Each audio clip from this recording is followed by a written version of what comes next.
حي على الفلاح.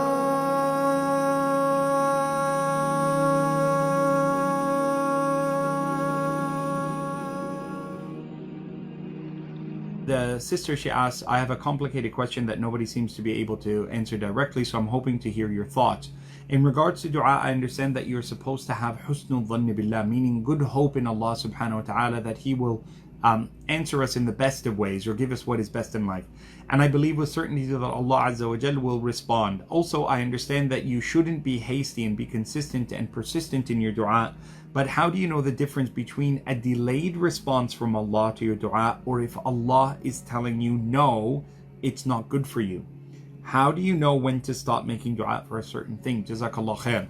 Sometimes we are given what we want. Our dua is already given. So I say to the sister, perhaps you've already been answered by Allah, but you're looking for the answer with your eyes and not your heart. Dua isn't really that complicated. There are two types of dua. There's the dua of praising Allah subhanahu wa ta'ala, which is always answered by Allah. Anytime you say subhanallah walhamdulillah wa la ilaha illallah la hawla wa la quwwata illa billah subhanallah la ilaha illa anta subhanaka inni kuntu min al-zalimin. Those types of dua of extolling praise and praising Allah subhanahu wa ta'ala are always answerable by Allah and received by Allah directly. Second type of dua is the dua of mas'ala or talab, of asking Allah or requesting from Allah certain things. Now that the Prophet ﷺ informs us in the authentic hadith that there's answered in three ways. And they're answered in three ways if you are ahlan, if you are a person who is fit for you to be heard and answered by Allah. So the Prophet ﷺ tells us in the hadith of Imam Muslim, narrated from Imam Hurairah, that there's a man, a believer in Allah, who was sinful in his life, who had excesses in his life. He was on a journey, he lost all of his belongings, he's in the middle of the desert, his camels run away, he has no food, no water, nothing. And he's about to die in the desert, puts his hands up into the heavens and he says, "Oh Allah, oh my Lord, oh my Lord." And the Prophet ﷺ says, how does he believe that Allah will answer him? His food was earned from haram, his clothing is from haram, his whole life system of nourishment was from haram. So therefore you see that there are times where a person is not fit to be heard by Allah even though they are believers. And that's why we look forward to those advantageous moments of Laylat al-Qadr while we're fasting, after Salat and before Salat al-Fajr, in the depth of the night, the last third of the night, while we're in our sujood, in between adhan and iqamah. All of those are advantageous moments to make dua. But generally speaking, the dua you make that is talab, which is that second category of dua of requesting from Allah, it's answerable in one of three ways. First, rarely Allah gives you what you want, how you want it, when you want it, every time you want it. That's rare.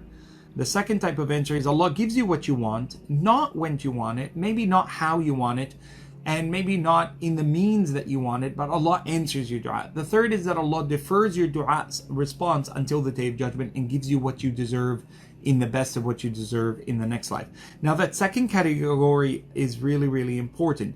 Sometimes we are given what we want. Our dua is already given. So I say to the sister, perhaps you've already been answered by Allah, but you're looking for the answer with your eyes and not your heart. So let me give you an answer. Just say you really want this job promotion and it's something you're really keen on. You've been making dua, oh Allah, let them choose me. Oh Allah, I'm ready for this. Oh Allah, I want this job. And subhanAllah, instead of being given that role that you wanted, you get offered another role. And you're upset because the role you wanted, you didn't get it, but you were given another role. But if you actually think about it, that second role that you were offered, the one that you were given, what was it that you wanted in the first role in the first place? You wanted to work with a good team. You wanted to have good flexible hours. You wanted a raise in your salary. You wanted to be able to add something to your CV. You wanted a project that was going to be challenging. You wanted all these different things. It didn't come in that role that you thought you should have it in, but it came in that second role. And if you opened your heart to it, you'd see that what it was in the crux of the issue, you're actually getting it, even though it's not with that title or not with that same group of people. You might get it with another group of people. So perhaps if you open your heart, you'll be able to see that your dua has been answered, but just not in the way that you thought it would be answered. The last thing that I want to say is about the last two questions here. And it says, how do I know if Allah is telling you no, it's not good for you? Allah only tells you no if it's not good for you when something is haram or makruh. So if something is haram, don't be requesting for it. Don't be making dua for an illegitimate relationship. Don't make dua and say, oh Allah, I want him to love me, and you're doing, haram. Don't say, "Oh Allah, I really want this job," and it's a profession that is leading you away from Allah, right? So things like that, it's Allah subhanahu wa ta'ala deterring you from it. It's out of love that He doesn't give you what you want because it's haram. And therefore you hear the dua of the Prophet ﷺ, Allahumma ghnina bihalalika an haramik. Oh Allah, suffice us with halal so that we turn away from that which is haram. Allahumma ameen.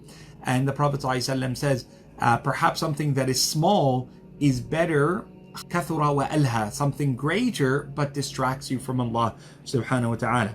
So don't ever give up making dua to Allah, but make it conditional to you putting your trust in Allah by demonstrating that you seek to earn it. So just say there's that job you wanted, you keep making dua for it, but it's not happening. So keep making dua for it, but also get an update in your qualifications.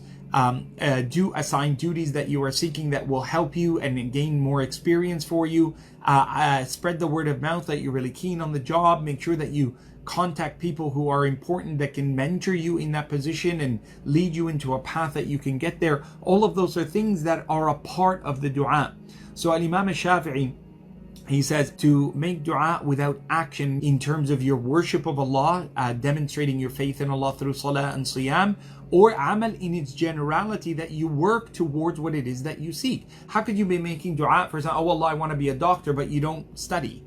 Oh Allah, I want to be a alim, and you don't attempt to memorize the Quran or put yourself in classes that will get you where you seek you go.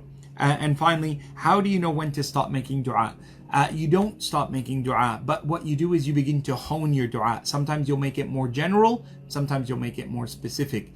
The more general dua is the sunnah of the prophets of Allah, and the more specific is where they were targeting something in particular. So Musa alayhi salam, he asked for his brother in particular because it's important. He knows his brother will be important in that duty. Oh Allah, join my brother with me. My brother will be able to strengthen me. He'll be able to temper me when I get angry because he is halim. He's a person of forbearance. In the other hand, you see the Prophet ﷺ, much of his dua was very general, and he would leave his affair to Allah subhanahu wa ta'ala. So never stop making dua about general, specific things.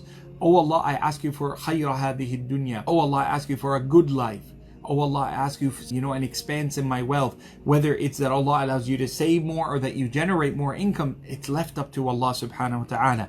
Oh Allah, I ask you, oh Allah, put barakah in our hearing, in our sight, in our bodies.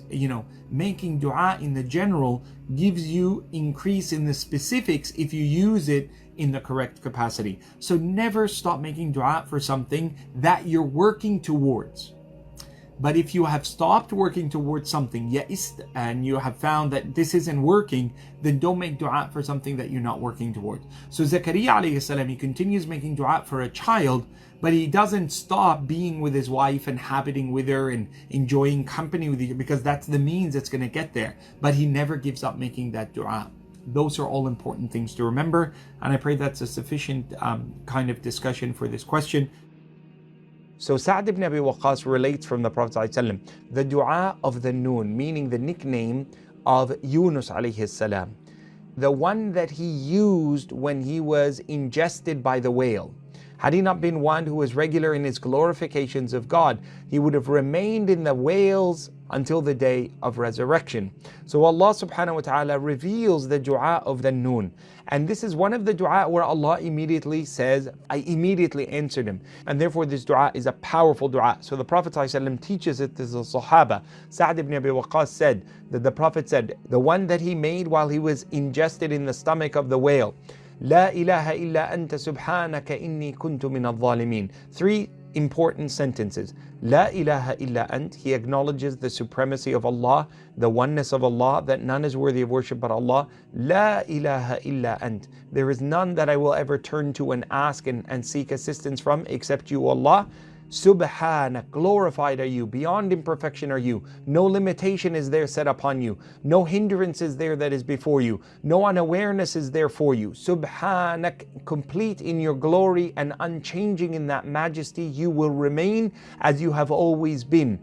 Inni, I admit, kuntu min al-zalimin, I acknowledge my sinfulness and my transgression. I am one who has wronged himself. Inni kuntu min al-zalimin. Three important sentences that when you put them together are a blessed dua. The Prophet ﷺ said that this dua, that there is no believer who will invoke God with those same words, seeking for God to fulfill something for them in anything that they request of God, except I promise that your Lord will answer them for what they have requested, will fulfill the need that they seek, will grant them what it is that they have petitioned for, that they will be heard and answered by Allah.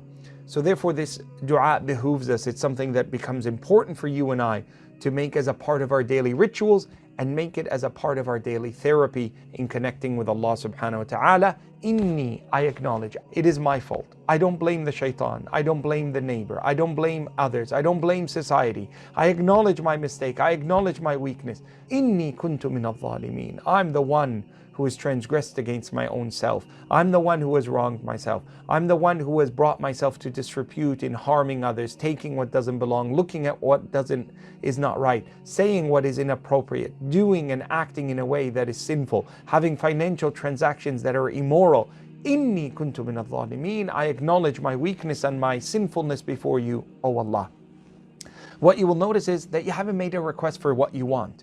But because Allah is the one who knows what's in your heart, Allah is your creator and maintainer, that this is one of the most powerful dua to get your needs fulfilled. So you're looking for marriage, you're looking for freedom, you're looking for liberty, you're looking for ease, you're looking for rizq, you're looking for health, you're looking for your children, you're looking for something to be blessed with, something to be removed from you, you're looking for some assistance, you're looking for some removal of trial and calamity and pestilence that has descended upon you.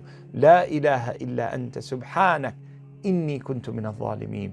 La ilaha illa anta subhanaka inni kuntu min al-zalimin. La ilaha illa anta subhanaka inni kuntu min al-zalimin. La ilaha illa anta subhanaka inni kuntu min al-zalimin. La ilaha illa anta subhanaka inni kuntu min al-zalimin.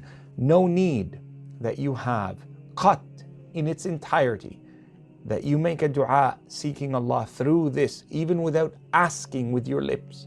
But what is in your heart and what Allah knows of your future will be granted for you, even without specific request.